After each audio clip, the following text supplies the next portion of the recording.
दोस्तों, मेरे चैनल को जरूर सब्सक्राइब करें। आपका बहुत बहुत धन्यवाद।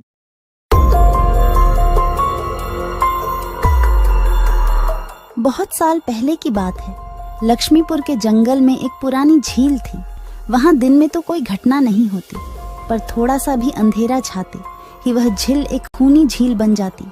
उस दौरान जो भी जानवर उस झील पर पानी पीने आ जाता, वह जिंदा वापस नहीं आता। कहाँ जाता, आज तक किसी को उसका पता नहीं चला था। यही वजह थी कि जंगल के सारे जानवरों ने, यहाँ तक कि जंगल की राजा शेर ने भी उस झील को खूनी झील घोषित कर दिया था। अब पूरे जंगल में कोई भी शाम को उस झील की तरफ जाने की हिम्मत नहीं करता था।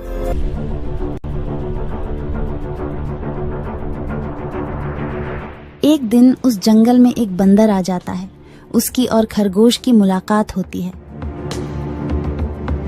अरे बंदर भाई, कौन हो तुम? पहले तो तुम्हें इस जंगल में कभी नहीं देखा। खरगोश भाई, आज तक मैं शहर में इंसानों के बीच चिड़ियाघर में था, किसी तरह आजाद होकर आया हूँ। क्या इस जंगल में मेरे रहने के लिए कोई जगह है? हाँ बंदर भाई, ये हम जैसे जानवरों का घर है, इंसानों का चिड़ियाघर नहीं। आओ, मैं तुम्हें पूरी जंगल की सैर करवाता हूँ, सारी जगह के बारे में बताता हूँ। जो जगह पसंद आए वहीं टिक जाना। और खरगोश बंदर को पूरा जंगल घुमाता है। हाथी, जिराफ जैसे कई जानवरों के रहने की जगह ही नहीं, वहाँ के राजा शेर की भी गुफा दिखाता है, पर उस खूनी झील के बारे में ना बताता है और ना उसे वह दिखाने ले जाता है। बंदर वहीं बरगद के एक बड़े से पेड़ को अपने रहने के लिए पसंद कर लेता है। वहां रहते हुए अभी उसे 2 दिन ही गुजरते हैं कि तीसरे दिन शाम को घूमता हुआ वह उसी खूनी झील के पास पहुंच जाता है। अरे वाह, कितने सुंदर झील है। जी तो करता है ठंडे ठंडे पानी में कूद कर नहा लूं, लेकिन सर्दी होने का डर है। चलो, आज सिर्फ ठंडा ठंडा पानी से अपना प्यास ही बुझा लेते हैं।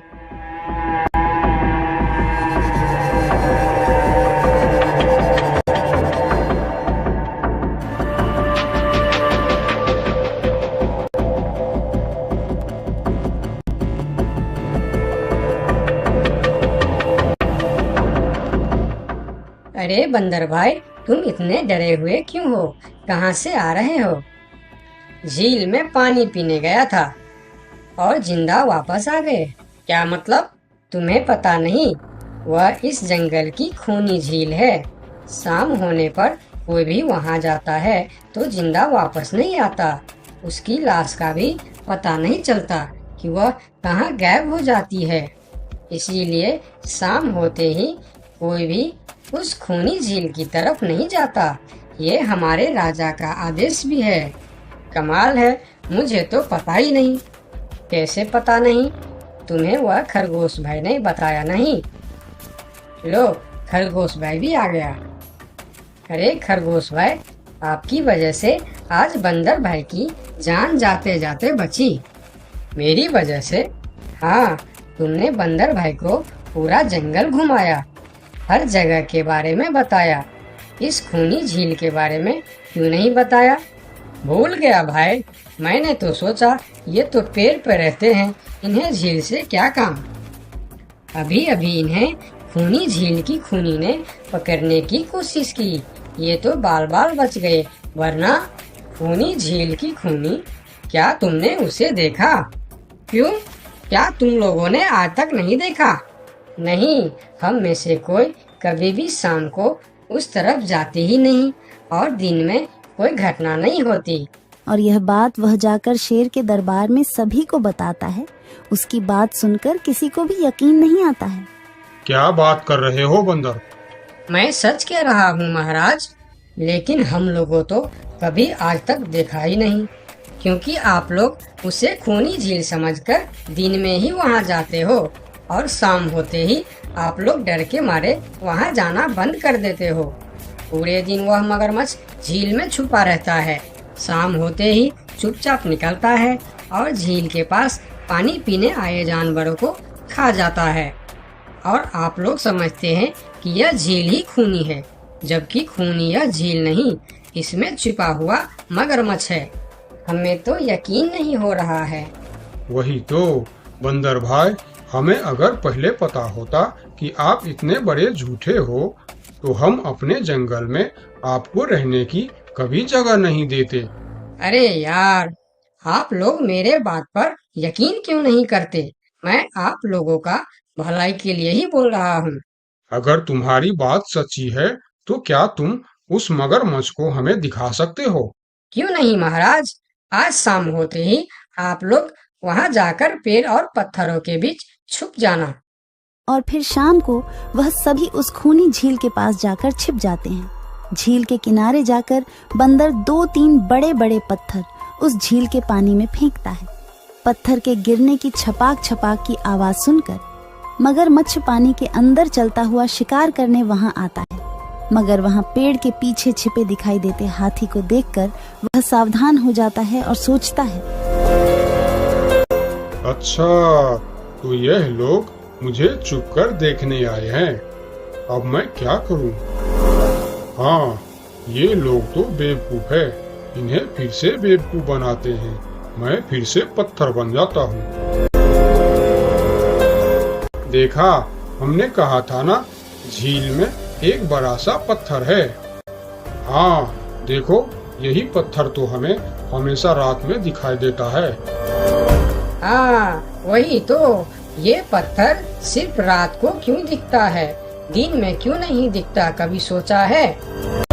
हाँ, रात को चंद्रमा की वजह से पानी में ज्वार आता है तो वह पत्थर ऊपर हो जाता है। दिन में ज्वार नहीं आता तो पत्थर पानी में डूबा रहता है। उनकी बेवकूफी भरी बातें सुनकर बंदर परेशान हो जाता है। अरे यार, तुम लोग भी ना समझते ही नहीं। ठीक है, चलो एक काम करते हैं। तुम लोगों को लगता है ना कि वह बड़ा पत्थर, कि वह बड़ा ही मजबूत पत्थर है।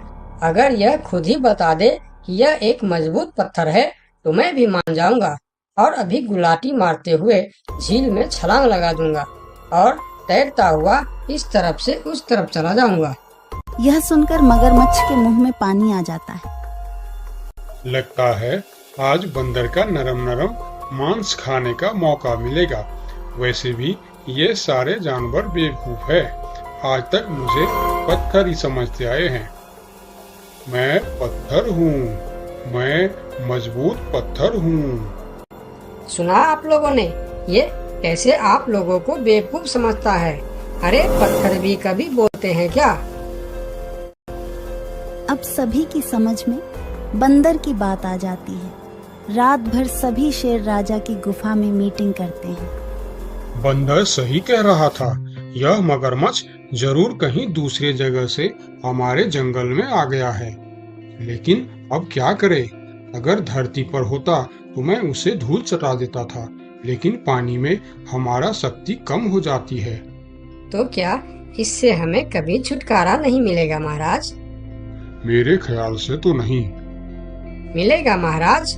ये पानी में भी रहेगा, हमें देखेगा भी, मगर वह कुछ कर नहीं पाएगा। ये कैसे हो सकता है? हो सकता है हाथी भाई। बस आप लोग मुझे 2 बड़े बड़े रस्सी दे दो। रस्सी का क्या करोगे? मैं शहर के चिड़ियाखाना में था तो एक एक तरीका सीखा है जानवरों पर कब्जा करने की। हम इस पर कब्जा कर लेंगे। और बंदर को 2 बड़ी बड़ी रस्सी लाकर दी जाती है। फिर बंदर उन सभी के साथ रस्सी लेकर उस खूनी झील पर पहुंचता है।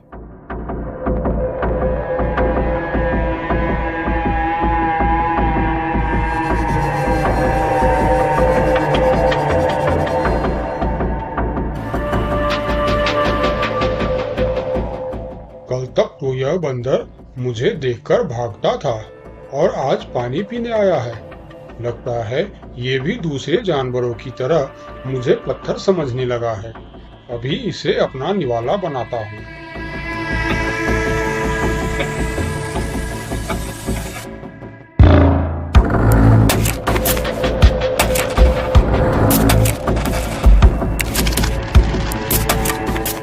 अरे, ये तो भाग भी नहीं पा रहा है। अब यह जितना ज्यादा फरफराएगा उतना यह फंदा कसता जाएगा और चुपचाप रहेगा तो फंदा ढीला रहेगा। जैसे यह फिर हिलेगा फिर फंदा कसता जाएगा। अब ना यह इससे छूट सकता है और ना पानी में जा सकता है। अरे वाह, फिर तो यह हमारा कुछ भी नहीं बिगाड़ सकता। अब हम सारे जानवर इस झील में कभी भी पानी पी सकते हैं, कभी भी नहा सकते हैं। अब यह हमारा कुछ भी नहीं बिगाड़ पाएगा। अरे वाह बंदर भाई, मान गए।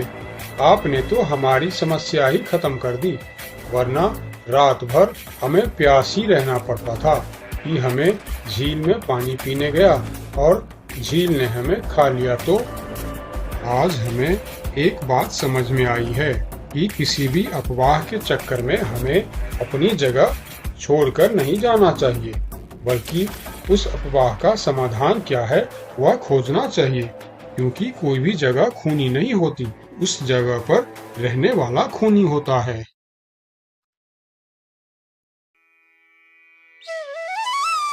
बहुत साल पहले की बात है। लक्ष्मी नगर में एक बहुत बड़ा जंगल हुआ करता था। उस जंगल में शेर खान नाम का एक शेर रहता था।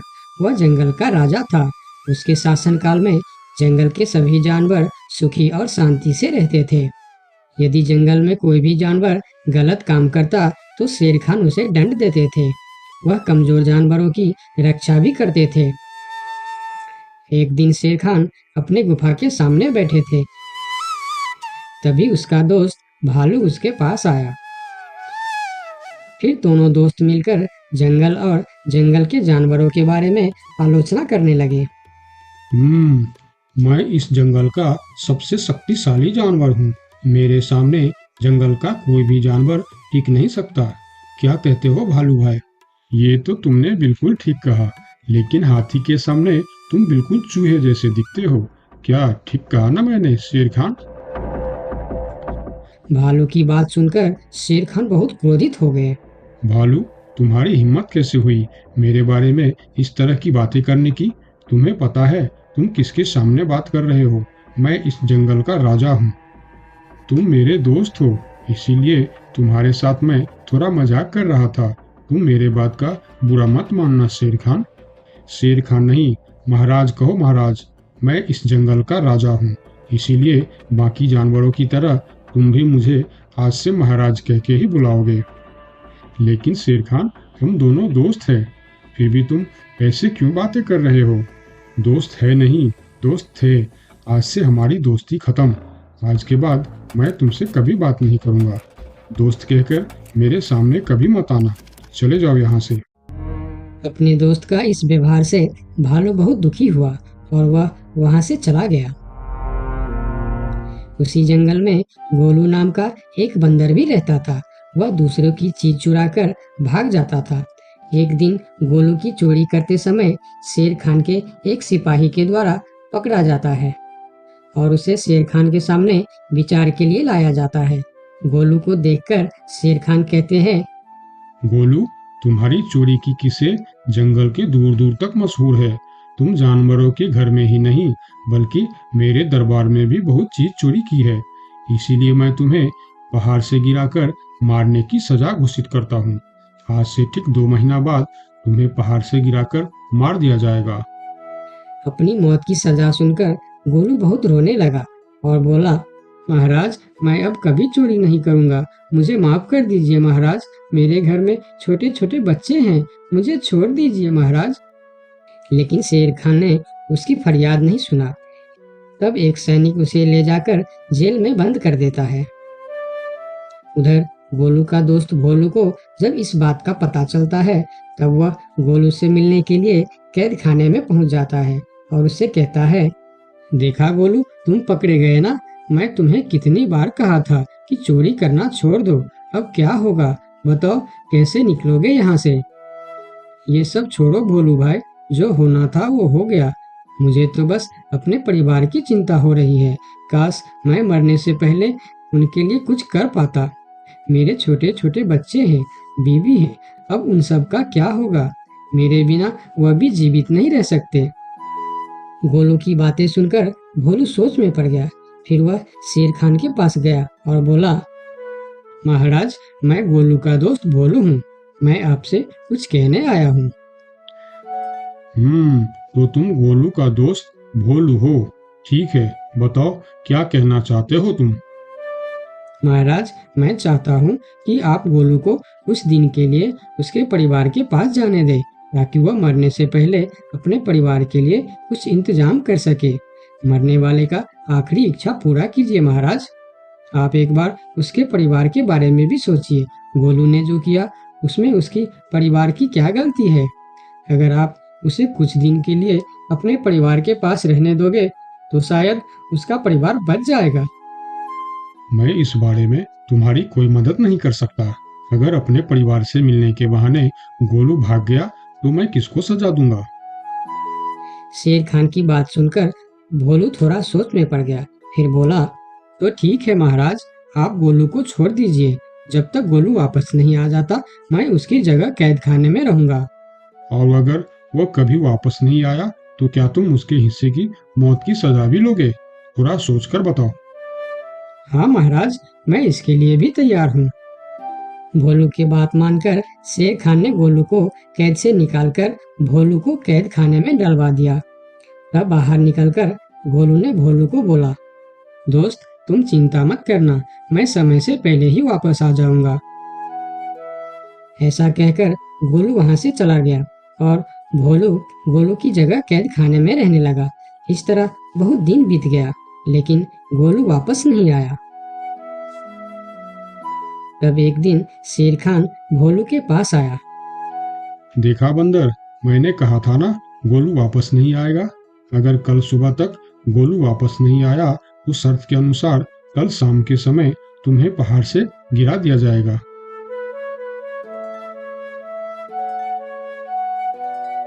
अगले दिन भी जब गोलू वापस नहीं आया तब शेर खान और उनके सैनिक भोलू को लेकर पहाड़ के किनारे पर गए। फिर भोलू को खाई के किनारे खड़ा करके शेर खान ने कहा, देखा ना मूर्ख बंदर, तुम्हारे दोस्त तुमको धोखा देकर चला गया। अब तुम मरने के लिए तैयार हो जाओ। लेकिन इस बार भी गोलू नहीं डरा और बोला, कोई बात नहीं महाराज, मैं अपने दोस्त के लिए मरने के लिए भी तैयार हूँ। मैं यह जानकर बहुत खुश हूँ कि मेरा दोस्त अपने परिवार के साथ खुश है। मेरे आगे पीछे और कोई नहीं है। मैं तैयार हूँ महाराज। शेर खान और भोलू के बीच बातचीत चल ही रही थी कि तभी थोड़ी दूर पर गोलू उनके और आता हुआ दिखाई दिया। फिर पास आकर उसने बोला, तुम्हें ऐसा करने की कोई जरूरत नहीं है दोस्त। तुमने मेरे लिए जो किया उसके लिए तुम्हारा बहुत बहुत शुक्रिया। अब मैं अपनी सजा पूरी करने के लिए तैयार हूँ। महाराज, छोड़ दीजिए मेरे दोस्त को। गोलू, तुम्हें वापस आने की क्या जरूरत थी? मैं यह सजा ले लेता था। तुम्हारे घर में छोटे छोटे बच्चे हैं, बीवी है, उनका क्या होगा? मेरे परिवार में मेरे अलावा और कोई नहीं है। इसीलिए यदि मैं मर भी जाऊं तो मेरे लिए किसी को कोई दुख नहीं होगी। तुम यहाँ से चले जाओ। नहीं दोस्त, गलती मैंने की है, इसीलिए सजा भी मुझे ही मिलनी चाहिए। उन दोनों की दोस्ती को देखकर शेर खान सोचने लगे, ये दोनों अपने दोस्ती के खातिर एक दूसरे के लिए जान देने के लिए तैयार है, और मैं एक छोटी सी बात के लिए अपने सबसे अच्छे मित्र भालू से दोस्ती तोड़ दी। यह मैंने बहुत बड़ा गलती कर दी। मुझे इसका प्रायश्चित करना ही होगा। किसी को मरने की कोई जरूरत नहीं है। तुम दोनों की दोस्ती देखकर मैं गोलू की सजा माफ करता हूँ। और याद रखना गोलू, अगर तुमने फिर से चोरी की तो अगली बार मैं तुम्हारी सजा माफ नहीं कर पाऊंगा। नहीं नहीं महाराज, आज के बाद मैं फिर कभी ऐसा गलती नहीं करूंगा। आज से मैं ईमानदारी से मेहनत करके अपना परिवार चलाऊंगा। आपका बहुत बहुत धन्यवाद महाराज। ठीक है, अब तुम लोग यहाँ से जा सकते हो। उनके जाने के बाद शेर खान सीधा अपने दोस्त भालू के पास गया। भालू मेरा दोस्त, मैं यहाँ तुमसे माफी मांगने के लिए आया हूँ। मैंने जो उस दिन तुम्हारे साथ व्यवहार किया वह बहुत गलत था। मैं बहुत शर्मिंदा हूँ। मुझे माफ कर दो मेरे दोस्त। लेकिन महाराज, आपने तो कहा था। महाराज नहीं, शेर खान बोलो, शेर खान। आज से तुम मुझे महाराज नहीं शेर खान ही बुलाओगे, क्योंकि दोस्त एक दूसरे के नाम लेकर ही बुलाते हैं। आज से तुम मेरे सबसे अच्छे दोस्त हो। गोलू और भोलू की दोस्ती देखकर शेर खान को अपनी गलती का एहसास हुआ और उसने भालू से माफी मांगी और दोनों फिर से दोस्त बन गए। तो दोस्तों, इस कहानी से हमें यह सीख मिलता है कि कभी-कभी दूसरे के अच्छाइयों को देखकर भी हम अच्छा बन जाते हैं। इसीलिए हमें हमेशा अच्छे लोगों के साथ ही दोस्ती रखनी चाहिए और अच्छे-अच्छे काम भी करने चाहिए। आपका बहुत-बहुत धन्यवाद।